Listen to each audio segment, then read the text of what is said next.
Selamat malam pemirsa. Pemirsa, siapa yang tidak tahu brand sepatu Bata yang dulu ini outletnya menjamur di mana-mana dan sempat menjadi favorit masyarakat. Nah, kabar terbarunya adalah perusahaan sepatu yang sudah beroperasi kurang lebih 125 tahun di Indonesia ini menutup pabriknya di Purwakarta, Jawa Barat karena merugi akibat kalah saing dan juga kesulitan keuangan. Ada sekitar 200 lebih karyawan pabrik yang kemudian terdampak atau di PHK, diputus hubungan kerjanya akibat penutupan pabrik ini. Apa sebenarnya yang terjadi? Apakah salah satu penyebabnya karena semakin banyaknya nih sepatu bekas impor yang masuk ke tanah air atau ada penyebab lainnya? Kita akan bahas malam ini di Indonesia Business Forum bersama saya Putri Windasari dan sejumlah narasumber saya yang sudah hadir pada malam hari ini. Saya perkenalkan satu persatu, ada Pak Febri Henry AA, juru bicara Kementerian Perindustrian. Selamat malam Pak.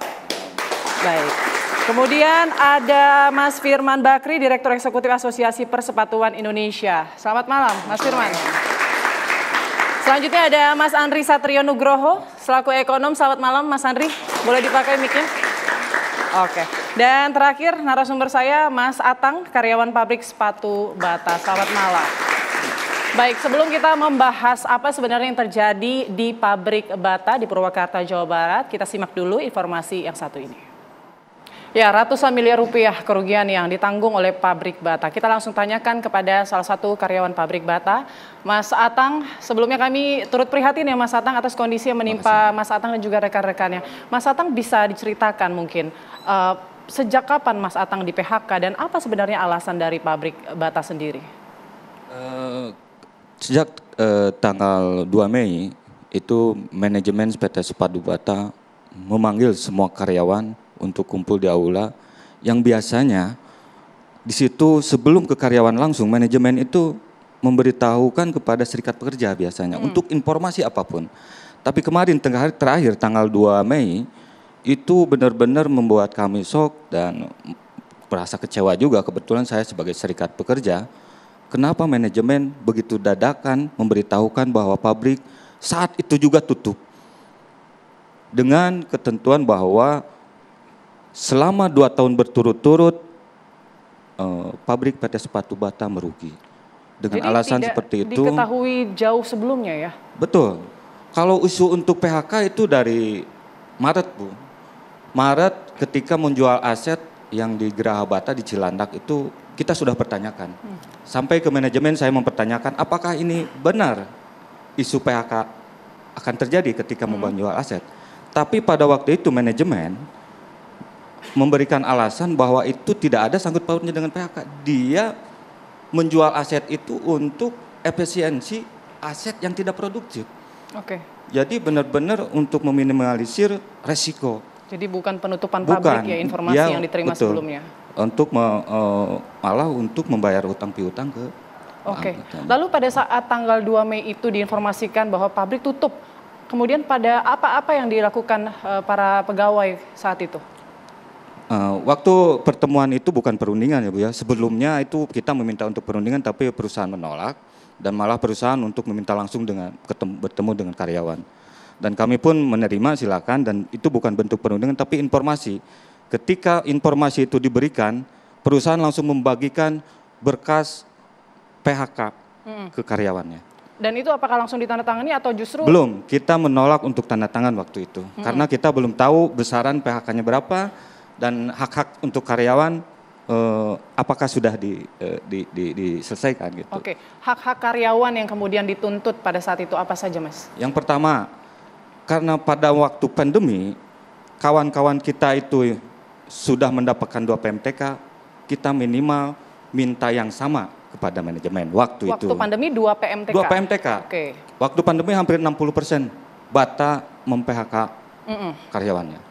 Tinggal disisakan dari 2020 itu 233 orang. 234 lantaran 1 pensiun. Jadi 233 yang kemarin disisa. Oke. Nah, kalau yang tahun ini atau yang baru-baru ini informasinya hanya dapat 1 PMTK, itu 1 kali gaji begitu ya? Ya, menurut perusahaan untuk kerugian ini memang di peraturan pemerintah di PP 35 2021 pasal 44 apabila kerugian 2 tahun berturut-turut setengah PMTK Bu. Awalnya. Jadi ketika ada satu PMTK itu kompensasi, sudah memberikan kompensasi kepada karyawannya.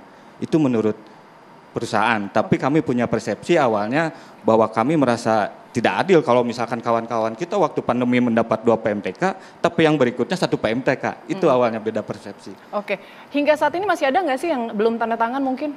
Alhamdulillah kemarin hampir hari tadi ya, itu kan berturut-turut berproses. Dan hari tadi saya tanya ke manajemen hampir 90% sudah menandatangani. Sudah menandatangani, artinya sudah menyepakati penawaran kompensasi, hak-haknya yang akan diberikan. Sudah, gitu. Sisa cuti sampai JKP pun kemarin perusahaan akan membantu karyawannya untuk mendapatkannya. Oke, kalau Mas Atang sendiri sudah berapa lama bekerja di pabrik? Saya dari tahun 2009. 2009. Artinya sudah hampir 15 tahun. Oke, baik. Oke, nanti saya akan tanya-tanya lagi ke Mas Atang. Sebelumnya saya mau beralih nih ke Pak Firman. Pak, ini apakah pihak atau manajemen Bata ini sudah melaporkan terkait kondisi yang terjadi saat ini? Kalau terkait dengan apa yang terjadi dan apakah itu wajib dilaporkan, saya rasa dari asosiasi tidak ada kewajibannya. Karena kan kepesertaan ke asosiasi itu kan sukarela ya.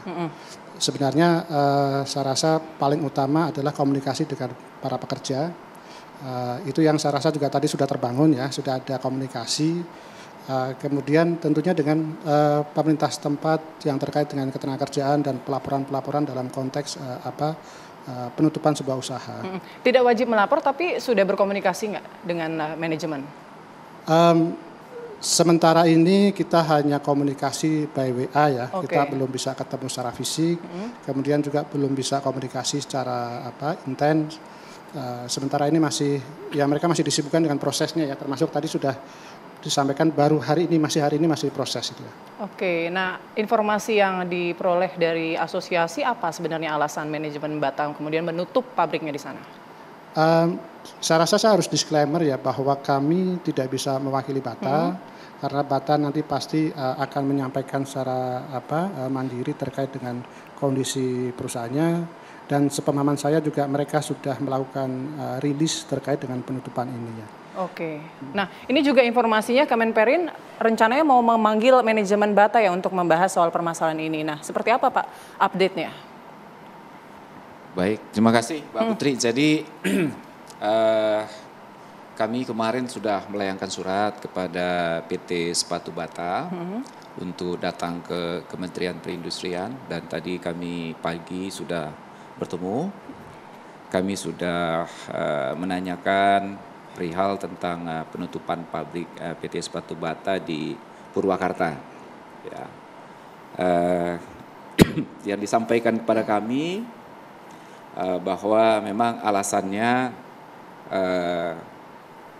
penutupan itu karena penjualan yang menurun, terutama pada produk sepatu segmen tertentu yang diproduksi. Pabrik tersebut memang sudah lama beroperasi dan memang mengalami penurunan ketika COVID dan kemudian sudah naik lagi tahun 2022, tahun 2023 juga sudah cukup bagus. Nah memang kemudian juga tetap mengalami penurunan.